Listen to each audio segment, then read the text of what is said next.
سبحان اللہ و بحمدہ عدد خلقہ و رضا نفسہ و زنۃ عرشہ و مداد کلمات۔ اللہم صلی علی محمد و علی آل محمد۔ الحمدللہ ثم الحمدللہ، ہم ان خوش نصیب لوگوں میں شامل ہیں جن کو ایک مرتبہ دوبارہ زندگی یہ موقع دے رہی ہے کہ ہم ماہ رمضان میں داخل ہونے والے ہیں، اور اللہ پاک نے ہمیں صحت کی بہترین حالت میں رکھا ہوا ہے۔ کتنے ہی لوگ تھے جنہوں نے پچھلے سال رمضان ہمارے ساتھ رکھے روزے، لیکن آج وہ اس دنیا میں نہیں ہے، اور زندگی کا تعلق عمر سے نہیں ہے۔ آج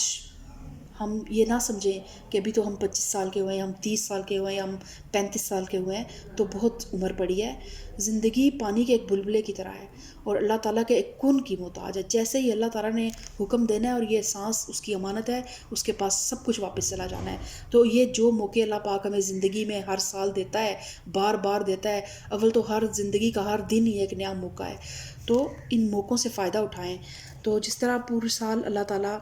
جس طرح ہر سال آپ دیکھتے ہیں کہ مختلف برانڈز پہ سیلز لگتی ہیں، اور وہ جو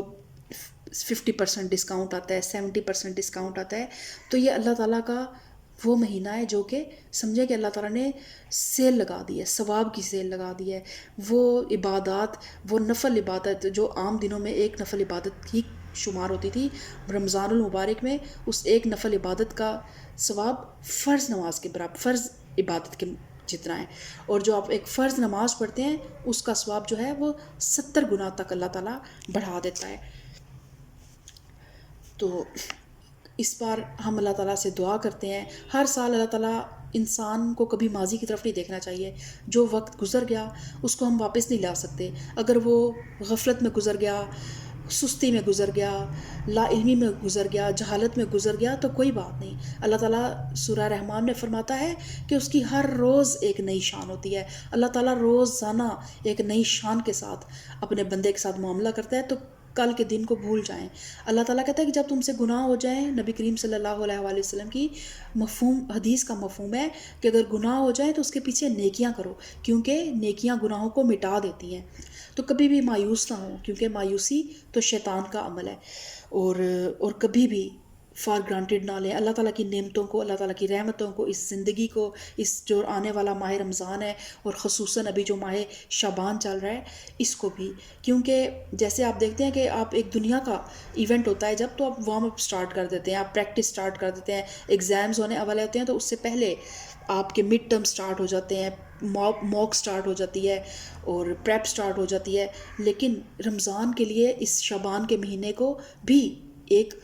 پریکٹس کا مہینہ بنائیں۔ اس پریکٹس کے مہینے میں ابھی سے آپ شعبان میں بھی رمضان کے روزے مطلب شعبان میں بھی روزوں کی پریکٹس شروع کر دیں۔ ہر پیر کا روزہ، ہر جمعرات کا روزہ کوشش کریں کہ آپ شعبان میں رکھ لیں، کیونکہ نبی کریم صلی اللہ علیہ وآلہ وسلم بھی پیر اور شعبان کا روزہ رکھا کرتے تھے، پیر اور جمعرات کا روزہ رکھتے تھے، اور کیونکہ پیر اور جمعرات کو انسان کے اعمال جو ہیں وہ اللہ تعالیٰ کی بارگاہ میں پیش کیے جاتے ہیں، تو آپ صلی اللہ علیہ وآلہ وسلم نے فرماتے تھے کہ میں چاہتا ہوں کہ میرے اعمال جب اللہ تعالیٰ کے روبرو پیش کیے جائیں تو میں روزے سے ہوں۔ اور اس کے علاوہ ایام 20 جو ہیں، 13، 14 اور 15 شعبان کا روزہ رکھیں، اور بے شک پھر 15 شعبان کے بعد آپ روزوں میں کمی کر دیں، کیونکہ پھر رمضان میں تاکہ ایسا نہ ہو کہ آپ کی جو ہے وہ انرجی جو ہے وہ کم ہو جائے۔ اور اس کے ساتھ ساتھ رمضان سے پہلے شعبان میں ہی اپنے قرآن پاک کا آغاز کریں، اور قرآن پاک کی تلاوت کا بھی بہت زیادہ ثواب ہے۔ قرآن پاک کو بہرحال ہماری زندگی کا یہ سلیبس ہے، صرف تلاوت کر دینے سے ہمیں ثواب تو مل جاتا ہے، لیکن اس کا جو ایک روح ہے نا ہم اس تک نہیں پہنچتے۔ ہمیں اپنی زندگی کے مقاصد کو حاصل کرنے کے لیے جو روشنی چاہیے نا، وہ اس قرآن کے تبھی ہمیں مل سکتی ہے جب ہم اس قرآن کو ترجمے کے ساتھ پڑھیں اور ہم اس کے ساتھ جڑیں۔ تو کوشش کریں کہ آپ ناظرہ کے ساتھ ایک قرآن پاک سٹارٹ کریں، اس طرح سٹارٹ کریں کہ رمضان کے پہلے عشرے میں وہ آپ کا ختم ہو جائے، اور پھر آپ ایک اور قرآن پاک سٹارٹ کریں، اور رمضان کے آخری عشرے تک آپ کے 2 قرآن پاک مکمل ہو جائیں۔ تو بے شک تلاوت کا بہت زیادہ ثواب ہے، اور اللہ تعالیٰ ایک ایک حرف کے بدلے 10 نیکیاں دیتا ہے، اور تو رمضان میں تو آپ کو پتہ ہے کہ پھر ثواب 70 گنا تک بڑھ جاتا ہے۔ تو رمضان المبارک جو ہے وہ روزے رکھنے کا مہینہ ہے. تو روزہ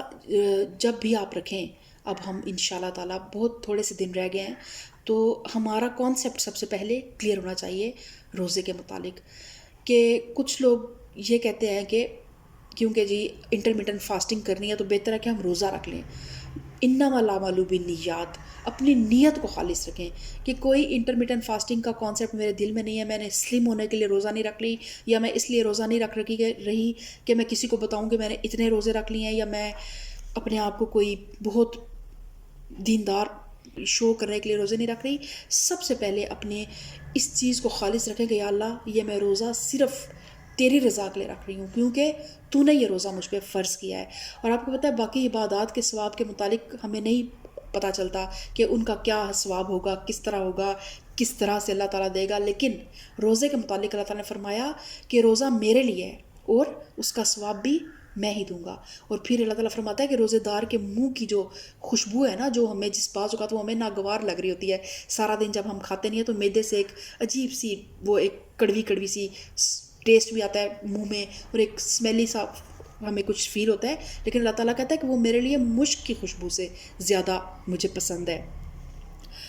تو اللہ تعالیٰ نے پھر جنت میں ایک دروازہ ہے باب الریان کے نام سے، جو صرف ان لوگوں کے لیے ہے جو روزے رکھتے ہیں، رمضان کے روزے بھی رکھتے ہیں اور عام دنوں میں بھی، اپنے رب کو راضی کرنے کے لیے، اپنے رب کی رضا کے لیے، دنیا کی آسائشوں کو، دنیا کی نعمتوں کو، رنگ برنگے کھانوں کو، گرمی کی شدید پیاس کو بھی برداشت کرتے ہیں اور اپنے رب کے لیے وہ روزے رکھتے ہیں. تو ان لوگوں کے لیے اللہ پاک نے جنت میں باب الریان رکھا ہے، جس میں سے روزہ دار لوگ گزریں گے. اللہ تعالیٰ ہم سب کو ان لوگوں میں شامل فرمائے. اللہم ربنا اجعلنا منہم، آمین ثم آمین. اور اللہ تعالیٰ سورہ بقرہ میں فرماتا ہے یا ایھا الذین آمنوا کتب علیکم الصیام کما کتب علی الذین من قبلکم لعلکم تتقون. اے لوگو جو ایمان لائے ہو، تم پر روزے فرض کر دیے گئے ہیں جس طرح تم سے پہلے انبیاء کے پیرووں پر فرض کیے گئے تھے. اس سے توقع ہے کہ تم میں تقویٰ کی صفت پیدا ہوگی. چند مقرر دنوں کے روزے ہیں. اگر تم میں سے کوئی بیمار ہو یا سفر پر ہو تو دوسرے دنوں میں اتنی ہی تعداد پوری کر لے. اور جو لوگ روزہ رکھنے کی قدرت رکھتے ہوں پھر نہ رکھیں تو وہ فدیہ دیں. یہ ایک روزے کا فدیہ ایک مسکین کو کھانا کھلانا ہے، اور جو اپنی خوشی سے کچھ زیادہ بھلائی کرے تو یہ اسی کے لیے بہتر ہے. تو روزے کا اللہ تعالیٰ نے سب سے بڑا مقصد کیا رکھا ہے کہ تم میں تقویٰ کی صفت پیدا ہو. تو تقویٰ کیا ہے؟ تقویٰ یہ ہے کہ بن دیکھے اللہ تعالیٰ سے ڈرنا، اور محفل میں بھی رب سے ڈرنا، اور تنہائی میں بھی اللہ سے ڈرنا. آپ دیکھیں ہم جب بھی کوئی باقی عبادات کرتے ہیں جسمانی، اگر ہم نماز پڑھتے ہیں تو کہیں نہ کہیں کوئی نہ کوئی دیکھ رہا ہوتا ہے کہ ہم نماز پڑھ رہے ہیں، یا ہم حج پہ جاتے ہیں، عمرہ کرنے جاتے ہیں تو ہماری ان عبادات کو لوگ بھی دیکھ رہے ہوتے ہیں. لیکن روزہ ایک ایسی عبادت ہے کہ اگر ہم کسی کو نہ بتائیں تو کسی کو بھی پتہ نہیں چلتا کہ ہمارا روزہ ہے یا نہیں ہے. تو یہ کس کے لیے ہم کر رہے ہیں؟ یہ ہمارے اندر وہ کون سی ہستی ہے جس کے لیے ہم نے یہ بھوک اور پیاس اور تکلیف برداشت کی؟ یہ اللہ تعالیٰ اس تقویٰ کی صفت کو ہمارے اندر پالش کرنے کے لیے ہمارے لیے سال کے اندر ایک سال کا ایک مہینہ ایسا لے کے آتا ہے جس میں ہم روزے رکھتے ہیں اور ہم اپنے رب سے بہت قریب ہو جاتے ہیں. جب فریج رنگ برنگے کھانوں سے بھری ہوتی ہے، ٹھنڈے مشروبات بھی ہوتے ہیں، اور ہم سب کچھ چھوڑ کے صرف اپنے رب کو راضی کرنے کے لیے بھوک اور پیاس کو برداشت کرتے ہیں، تو آپ کیا سمجھتے ہیں کہ اللہ تعالیٰ اس عمل کے اجر کو ضائع ہونے دے گا؟ اللہ تعالیٰ جب اس کا بندہ اس کی طرف ایک قدم چلتا ہے نا تو اللہ تعالیٰ کہتا ہے کہ میں اس کی طرف 10 قدم چلتا ہوں، اور جب میرا بندہ میری طرف چل کے آتا ہے تو میں اس کی طرف دوڑ کے آتا ہوں. تو اللہ تعالیٰ کبھی بھی جو ہے نا پھر اپنے بندے کو محروم نہیں رکھتا. اپنے ساتھ ساتھ اپنے چھوٹے بچوں کو بھی، جن پر ابھی ایون روزے فرض نہیں ہوئے، ان کو کم سے کم سحری کے ٹائم پہ جگائیں، اور ان کو تاکہ ان کے اندر یہ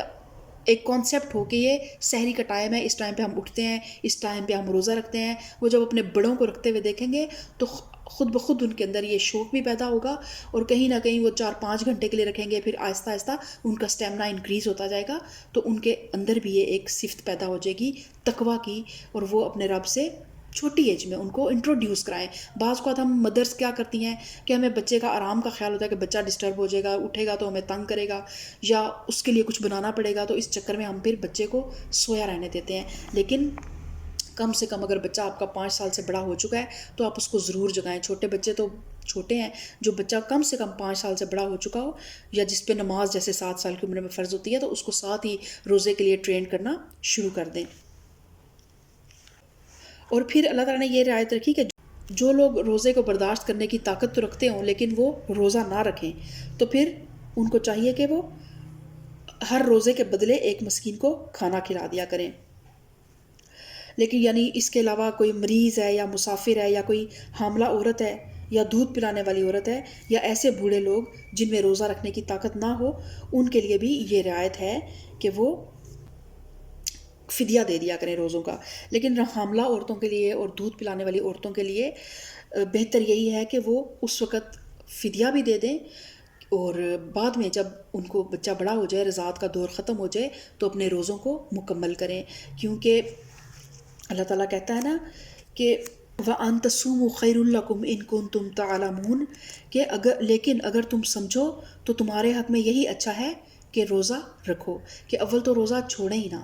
لیکن اگر چھوڑنا پڑ جائے تو فدیہ فوراً دے دیں. فدیہ اس لیے دے دیں کہ زندگی کا کوئی بھروسہ نہیں ہے، تو ایسا نہ ہو کہ جب آپ اللہ سے ملیں تو آپ ایک فرض روزے کی قضا ہو، آپ پہ واجب ہو تو آپ فدیہ دے دیں. لیکن زندگی میں اگر کوئی بیماری ہے اس سے ریکور ہو جائیں تو بھی اپنے روزے مکمل کر لیں. رضاعت کا دور تھا وہ ختم ہو جائے تو بھی، اور پریگننسی کے بعد بھی اپنے روزوں کو مکمل کریں. اور بعض اوقات ہم عورتوں کی روٹینز کچھ اس طرح ہوتی ہیں کہ رمضان میں وہ تھوڑی اور ہیکٹک ہو جاتی ہیں. ایک تو کھانے پینے کی ٹائمنگز جو ہیں وہ اوپر نیچے ہو جاتی ہیں. دوسرا یہ ہو جاتا ہے کہ افطاریوں میں جو ہمارا ایک سسٹم ہے، بہت زیادہ کھانے پینے کا اہتمام کیا جاتا ہے، بہت ساری ڈشز بنتی ہیں. تو اول تو ان چیزوں سے تھوڑا سا اجتناب کرنا چاہیے کیونکہ روزے کا مقصد ہمارے جسم کی زکوٰۃ دینا ہے. تو کوئی فائدہ نہیں ہوتا جب ہم پورا دن روزہ رکھتے ہیں اور شام میں ہم اوپر نیچے فرائیڈ بھی اور ٹھنڈا پانی بھی اور ہر چیز مکس کر کے جب کھا لیتے ہیں، وہ چیز الٹا ہماری صحت کے لیے نقصان دہ ثابت ہوتی ہے. پھر ہم اکثر لوگوں کو رمضان میں خصوصاً چیسٹ انفیکشن، کف سٹارٹ ہو جاتی ہے کیونکہ فرائیڈ چیزوں کے ساتھ ٹھنڈا پانی، میٹھے مشروبات، یہ بھی چیزیں پھر لازم ہوتی ہیں. تو احتیاط کے ساتھ اپنی صحت کی حفاظت کر کے اس رمضان المبارک کو گزاریں. کیونکہ رمضان کا جو روزہ ہے نا، وہ اگر قضا ہو جائے نا تو ہم بعد میں رکھ تو لیں گے، لیکن شاید وہ ثواب جو رمضان المبارک میں، کیونکہ وہ ایک وقت ایسا ہوتا ہے شیاطین بھی قید ہوتے ہیں اور اللہ تعالیٰ کی رحمتیں مسلسل برس رہی ہوتی ہیں، اس وقت جو اس کے فیوز اور برکات ہیں نا، بعد میں ہمیں شاید ان فیوز اور برکات کو حاصل کرنے کا موقع نہ مل سکے. تو اس لیے رمضان میں اپنی صحت کو اللہ کی امانت سمجھیں. ویسے تو یہ زندگی، یہ صحت، ہر چیز اللہ کی امانت ہمیشہ سے ہے اور ہمیشہ ہی رہے گی، لیکن رمضان میں خصوصاً اپنی صحت کا بہت زیادہ اہتمام کریں، اس کی حفاظت کا. اور پھر جب ہم اپنی ہیکٹک روٹین سے پریشان ہو جاتی ہیں اور بعض اوقات پھر عبادات میں بھی کچھ ٹھنڈک آنے لگ پڑتی ہے، کچھ سستی آنے لگ پڑتی ہے، تو جتنے بھی اب تو ہم الحمدللہ اگلے 13 سال تقریباً جو ہے ٹھنڈا رمضان ہے، لیکن بعض اوقات سردی ہو چاہے گرمی، بہرحال روزہ ایک ایسی چیز ہے جو انسان کو محسوس ضرور ہوتا ہے جب وہ رکھتا ہے. 15 دن کے بعد کچھ نہ کچھ اسٹیمنا ڈاؤن ہونے لگ پڑتا ہے. تو پھر اس وقت صرف یہ آیت اپنے ذہن میں رکھا کریں کہ اللہ تعالیٰ جیسے ایک ماں اپنے بچے کے گال کو تھپ تھپا کے کہتی ہے نا کہ بس بیٹا بس تھوڑی سی دیر ہے، بس میرا بچہ تھوڑے دن کی تو بات ہے، اس طرح ہم اپنے بچوں کو جس طرح پیار سے کہتے ہیں نا، اللہ تعالیٰ کتنے پیار سے کہتا ہے ایام معدودات، کہ گنتی کے چند دن ہیں. تو ان گنتی کے چند دنوں میں جو رب ہمیں پورا سال گنے بغیر نوازتا ہے، گنے بغیر ہم پہ رحمتوں کی بارش کرتا ہے، ہم روز اٹھتے ہیں، اللہ تعالیٰ ہمیں ہمارے تمام گناہوں سے چشم پوشی کر کے ہمارے رزق ہمارے گھروں تک پہنچا دیتا ہے، ہماری خوشیاں ہمارے گھروں تک پہنچا دیتا ہے. ہمارے اتنے گناہ گار اور اتنے سیاہ کار ہونے کے باوجود اللہ تعالیٰ ہمارے لوگوں کے دلوں میں ہماری ایک عزت اور ایک ہمارے بھرم بنائے رکھتا ہے. ہمارے گناہوں کو کھول کھول کر نہیں دکھاتا، ہماری ناشکریوں کو کھول کھول کر نہیں جتاتا. تو کیا یہ گنتی کے چند دن آپ اپنے رب کو نہیں دے سکتی؟ تو اس لیے اس رمضان المبارک میں ایک نئے عزم کے ساتھ. جو زندگی گزر گئی، اگر پہلے زندگی میں جب موقع ملا رمضان کا، ہر انسان کا ایک دور جاہلیت ہوتا ہے، تو جو وقت گزر گیا اس کو اللہ کے حوالے کر دیں، اور اگلے کل سے بلکہ آج سے ایک نیا انسان بننے کی کوشش کریں. اللہ تعالیٰ روزانہ انسان کو موقع دیتا ہے. اور پھر جب یہ رمضان آتا ہے، آپ اپنے دین کو کبھی دیکھیں غور سے. ایک تو ہمیں روزانہ ہی ایک نیا دن ملتا ہے. ہم ایک نماز بھی پڑھتے ہیں تو ہمارا دل کچھ ایک دھل جاتا ہے، کچھ صاف صاف فیل ہونے لگ پڑتا ہے. پھر اگر ہم کچھ دن رمضان نماز کے بغیر اگر نکل جاتے ہیں تو پھر کیا ہوتا ہے، اللہ تعالیٰ ہمیں جمعۃ المبارک دے دیتا ہے. اور جمعے کو آپ دیکھتے ہیں کہ جو لوگ نہیں بھی مسجد کا رخ کرتے، وہ بھی ایک تجدید وفا کا دن ہوتا ہے. سب لوگ جاتے ہیں مسجد میں. جو اللہ تعالیٰ بس جو بہت ہی شکی القلب ہے، جو بہت ہی بدبخت ہوگا، وہ نہیں جائے گا. زیادہ تر لوگ اپنے چھوٹے چھوٹے بچوں کو بھی لے کے جاتے ہیں جمعۃ المبارک والے دن، صدقہ کرتے ہیں اور نہاتے ہیں. تو ایک تجدید وفا ہوتی ہے اپنے رب کے ساتھ. پھر یہ ایک سال کے بعد اللہ تعالیٰ دوبارہ موقع دے دیتا ہے کہ دوبارہ آ جاؤ میرے پاس، دوبارہ میں نے دروازے کھول دیے ہیں. تو کیا ہے کہ کھلا ہے سبھی کے لیے باب رحمت، یہاں کوئی رتبے میں ادنا نہ اعلیٰ. تو جو کچھ گزر گیا وہ اللہ تعالیٰ نے اس کا وہ معاف کر دینے پہ قادر ہے. کبھی بھی اپنے کسی بھی یہ نہ سوچا کریں کہ پہلے میں نے آج تک کچھ کیا ہی نہیں ہے تو اب کیا فائدہ. ایک دن بھی زندگی کا باقی ہے نا، تو اس ایک دن میں بھی آپ اپنے لیے جو کر سکتے ہیں وہ کر لیں. پھر اللہ تعالیٰ قرآن پاک میں فرماتا ہے سورہ بقرہ میں، شہر رمضان الذی انزل فیہ القرآن ھدی للناس وبینات من الھدی والفرقان. رمضان وہ مہینہ ہے جس میں قرآن نازل کیا گیا، جو انسانوں کے لیے سراسر ہدایت ہے اور ایسی واضح تعلیمات پر مشتمل ہے جو راہ راست دکھانے والی اور حق اور باطل کا فرق کھول کھول کر رکھ دینے والی ہیں.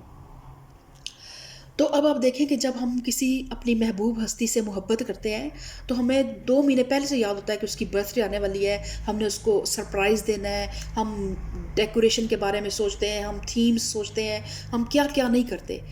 تو وہ رب جس نے یہ اتنی خوبصورت کتاب ہمیں دے دی ہے، یہ دیکھنے میں ایک کتاب ہے لیکن آپ اسے کھولیں یہ ایک سمندر ہے، اور اتنا خوبصورت سمندر ہے کہ اگر ایک بار آپ کے دل پہ اس کی ایک آیت بھی اتر جائے نا تو دوبارہ آپ کہیں گے کہ میں نے باہر نہیں جانا. تو اس کی سمجھیں کہ سالگرہ، اس کی یہ رمضان کے مہینے میں قرآن اتارا گیا تھا. تو اس قرآن کی ہم کس طرح اس قرآن کا حق ادا کر سکتے ہیں، کس طرح اس قرآن کی اس یا جشن آمد کو ہم منا سکتے ہیں. ہم اس کی تلاوت کی زیادہ سے زیادہ اہتمام کریں. اور رمضان المبارک میں اپنے سب بہن بھائیوں سے درخواست کروں گی کہ ایک مہینے کے لیے آپ اگر فزیکل جا سکتے ہیں تو فزیکل، گھر کے نزدیک کوئی ایسی فیسلٹی ہے تو ضرور، ورنہ گھر کے اندر آن لائن آج کل تو ہر چیز ہمارے ہاتھ میں ہے اس موبائل کی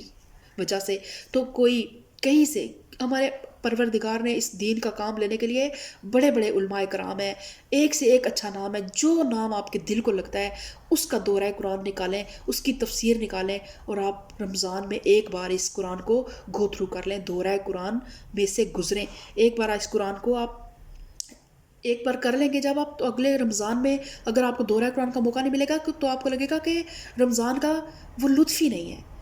یہ ایک ایسی ایڈکشن ہے، ایسا اللہ تعالیٰ نے اس کلام کے اندر کوئی تاثیر رکھی ہے کہ جو انسان پھر اس سے جڑ جاتا ہے نا،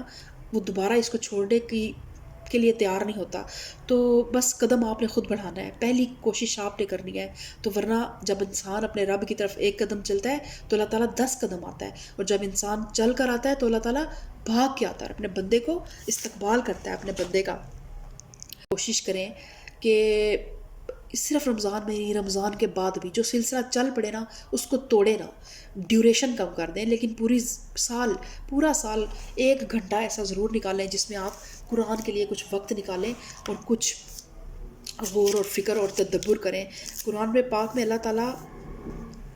پوچھتا ہے کہ یہ قرآن ہم نے آسان کر دیا ہے، تو ہے کوئی جو نصیحت پکڑے. اللہ تعالیٰ نے بار بار اس ایک آیت کی تکرار کی کہ یہ قرآن ہم نے آسان کر دیا ہے، تو ہے کوئی جو نصیحت پکڑے. تو اللہ نے تو آسان کر دیا ہے لیکن ہم خود تیار ہی نہیں ہیں اللہ کی طرف آنے کے لیے.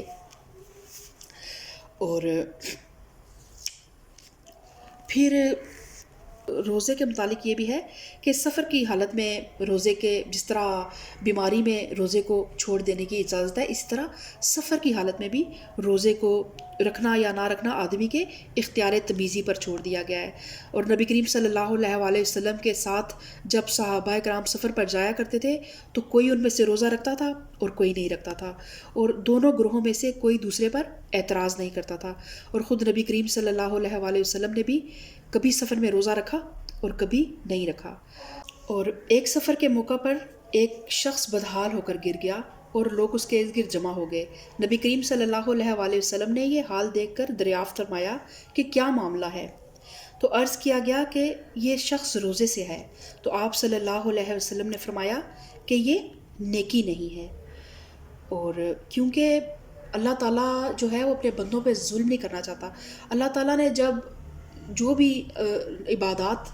فرض کی ہیں ان میں اللہ تعالیٰ نے کہیں نہ کہیں کچھ نہ کچھ رخصتیں عنایت کی ہیں، جس طرح کہ نماز ایک فرض عبادت ہے، حتیٰ کہ وہ جنگ میں بھی معاف نہیں ہے، لیکن کچھ اسپیشل کنڈیشنز ایسی ہیں جس میں آپ کو نماز میں بھی اللہ تعالیٰ نے رخصت عنایت کی ہے کہ اگر آپ ایک خاص فاصلہ ہے، اتنا سفر آپ کا ہے اگر، یا ایک ٹائم فریم ہے، اتنے دن سے زیادہ کا ہے آپ کا سفر، تو پھر آپ اپنی نماز کو قصر کر کے پڑھیں۔ تو پھر اگر ہم اس وقت اپنی نماز کو قصر کر کے نہیں پڑھتے تو سمجھے کہ ہم اللہ تعالیٰ کے دیے ہوئے تحفے کو ٹکرا رہے ہیں، تو یہ کفران نعمت ہے۔ تو اللہ اس لیے نبی کریم نے فرمایا کہ یہ نیکی نہیں ہے کہ اللہ تعالیٰ کی دی ہوئی جو بھی سہولیات ہیں ان کو انسان شکر گزاری کے جذبے کے ساتھ لے۔ اور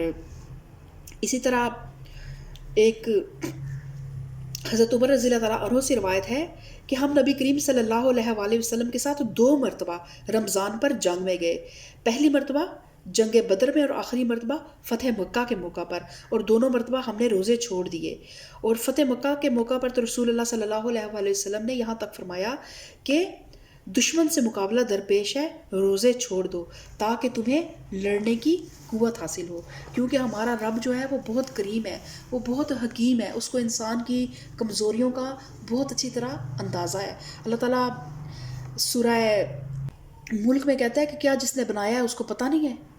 کہ کیا وہ نہیں جانے گا جس نے پیدا کیا اس انسان کو؟ تو اسی لیے اللہ تعالیٰ نے اس انسان کی کمزوریوں سے واقف ہے، تو اللہ تعالیٰ کہتا ہے کہ یرید اللہ بکم الیسر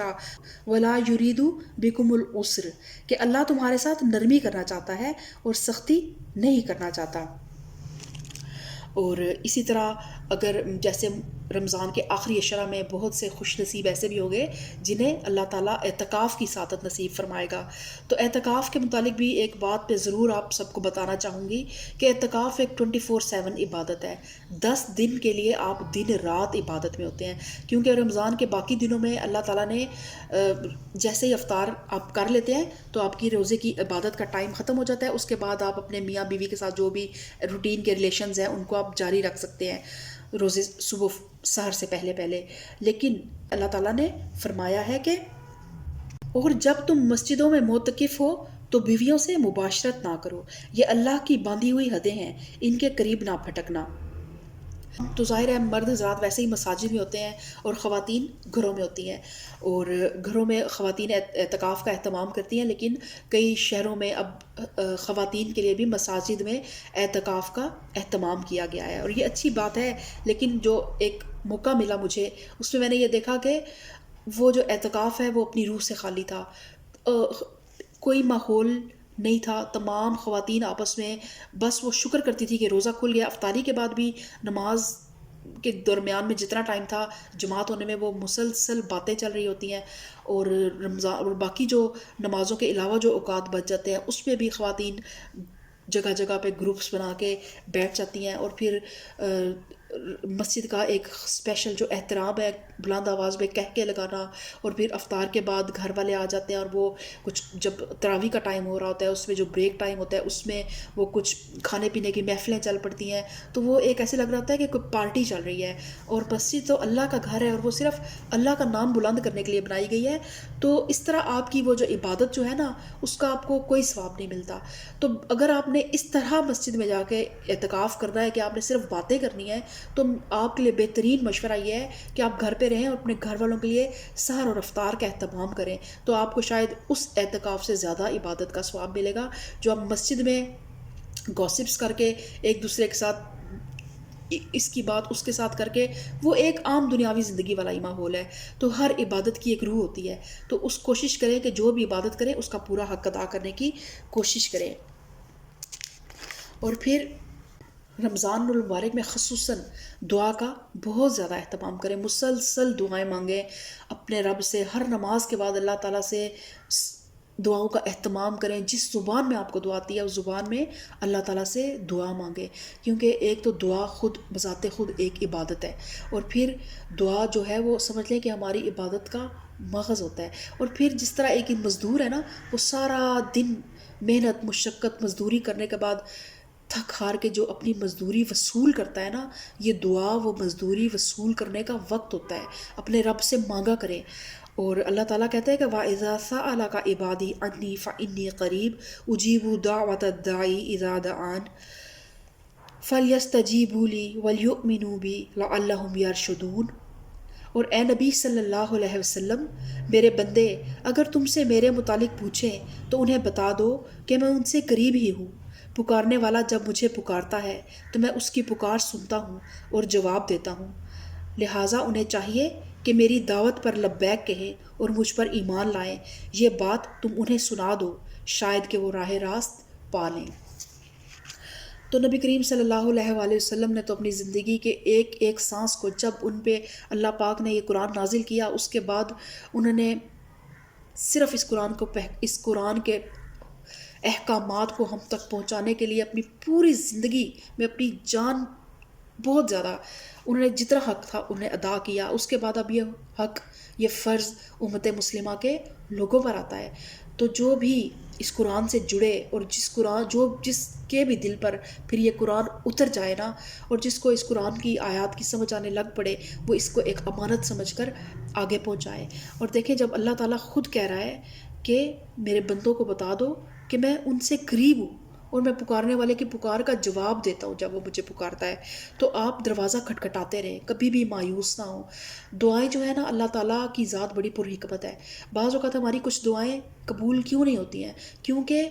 وہ ہم انسان بہت جلد باز ہے، ہم بعض اوقات اپنے لیے شر مانگ رہے ہوتے ہیں لیکن اللہ تعالیٰ ہمیں اس سے دور رکھتا ہے، اس لیے وہ دعا ہمارے لیے قبول نہیں ہوتی۔ بعض اوقات ہم اتنی ادنا چیز مانگ رہے ہوتے ہیں کہ اللہ تعالیٰ اس کے بدلے میں ہمیں آخرت میں کوئی بہترین انعام سے نواز دیتا ہے۔ اور دیکھیں حضرت ابراہیم علیہ السلام نے جو دعا مانگی جب وہ خانہ کعبہ کی دیواریں اٹھا رہے تھے کہ میری امت میں ایک رسول اٹھا جو ان کو تیری آیات پڑھ کر سنائے، تو ان کی نسل میں جو رسول آیا وہ حضرت ابراہیم کی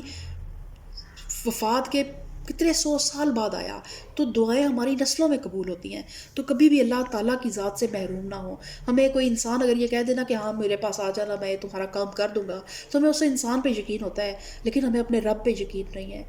تو آئیں آج ہم عہد کرتے ہیں، ہم کوشش کرتے ہیں، ہم مل کے اس سفر پہ، رمضان المبارک کا جو یہ مقدس سفر ہے، اس میں ہم قدم قدم پہ ہر قدم اپنے رب کی طرف بڑھائیں گے اور ہر قدم بلندی کی طرف بڑھائیں گے، اور جو کوتاہیاں پچھلے رمضان المبارک میں ہم سے ہو گئی، جو حق ہم پہلے ادا نہیں کر سکے، وہ حق ہم اس رمضان المبارک میں ادا کرنے کی کوشش کریں گے، اور خصوصاً اس قرآن کا حق۔ یہ قرآن صرف ایک کتاب نہیں ہے، یہ قرآن ہماری زندگی کا سلیبس ہے۔ جب ہم کسی اس ادارے میں جاتے ہیں نا، جب کسی کلاس میں، تو ہمیں فرسٹ ٹرم ابھی سٹارٹ ہوتی ہے تو ہمیں سلیبس مل جاتا ہے، تو ہماری کامیابی کا دار و مدار تبھی ہوتا ہے اس سلیبس کو مکمل کرنے پہ، اس سلیبس کو کور کرنے پہ، اس سلیبس پر عمل کرنے سے ہماری کامیابی بھی ملتی ہے۔ تو اگر سلیبس کی بک بند پڑی رہے گی تو کیسے ہم سوچ سکتے ہیں کہ ہم کامیاب ہو سکتے ہیں؟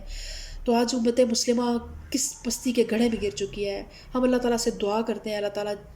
امت مسلمہ اس دنیا میں تو پروردگار در کے اسفل میں جا چکی ہے، اے رب العالمین ہمیں آخرت کے در کے اسفل میں جانے سے بچا لینا۔ اے پاک پروردگار ہمیں قرآن سے جوڑ، ہمیں رمضان المبارک کا مکمل حق ادا کرنے کی توفیق عطا فرما۔ اے اللہ تعالیٰ ہمیں ان خوش نصیب لوگوں میں شامل فرمانا جن کی ساری ساری رات پروردگار اس قرآن کو پڑھنے میں صرف ہوتی ہے، جو اپنی راتوں کے اندھیروں کو اس قرآن کے نور سے منور کرتے ہیں۔ رب العالمین جب موت کے بعد پہلی رات ہماری قبر میں ہوگی اور قبر کے گھب اندھیرے ہوں گے، اس وقت پروردگار یہ قرآن ہمیں جو ہماری زندگی کا ساتھی ہے، اس کو ہماری قبر کا ساتھی بھی بنانا۔ اور قرآن جو ہے وہ قبر میں ایک خوبصورت شکل میں آ کے اس اپنے دنیا کے ساتھی کے پاس کھڑا ہو جائے گا اور اس کی سفارش کرتا ہے۔ تو ہم اللہ تعالیٰ سے دعا کرتے ہیں، اللہم آنس وحشتی فی قبری، اللہم ارحمنی بالقرآن العظیم واجعلہ لی اماما ونورا وہدا ورحمہ، اللہم ذکرنی منہ ما نسیت وعلمنی منہ ما جہلت وارزقنی تلاوتہ آناء اللیل وآناء النہار واجعلہ لی حجتا یا رب العالمین، آمین۔